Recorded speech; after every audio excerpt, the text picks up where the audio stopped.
而家得鳩閒冇嘢做，去食個摩羅雞飯。今日天氣都唔錯，都幾好。我而家咧就去食一間係話啲人話覺得好好食嘅摩羅雞飯。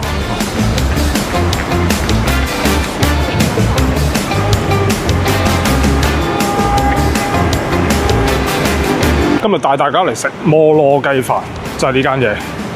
呢間嘢咧叫做延續茶餐廳。一個，好。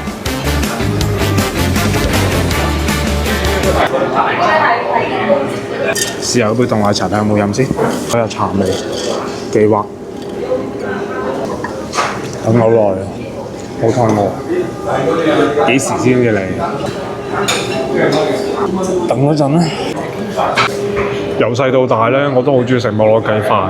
咁澳門嘅摩羅雞飯係梗係出晒名啦，係澳門人都會食嘅。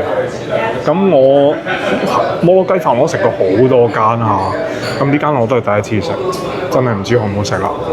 咁我以前細個喺邊度食咧，就多數我都係去新橋嗰間雅街嗰度食啦。我覺得都一般，連勝風行都幾好食嘅。咁今日試一試呢度。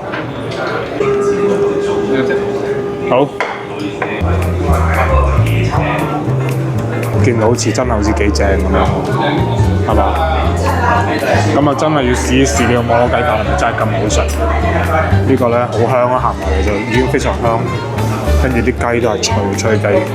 不過咧，佢呢個摩羅雞飯爭咗咩咧？爭咗椰絲啊，爭咗啲椰絲。咁佢係咖喱嗰個飯底，真係幾好食。呢間嘢真係好食啊，唔錯唔錯。跟住試下啲雞先，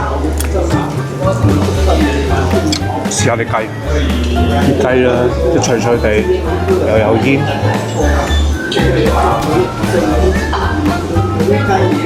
哇！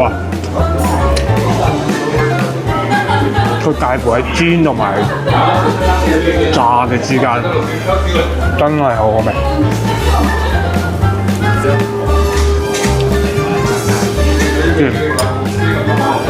值得推介。啱啱食晒，好好食，飽晒。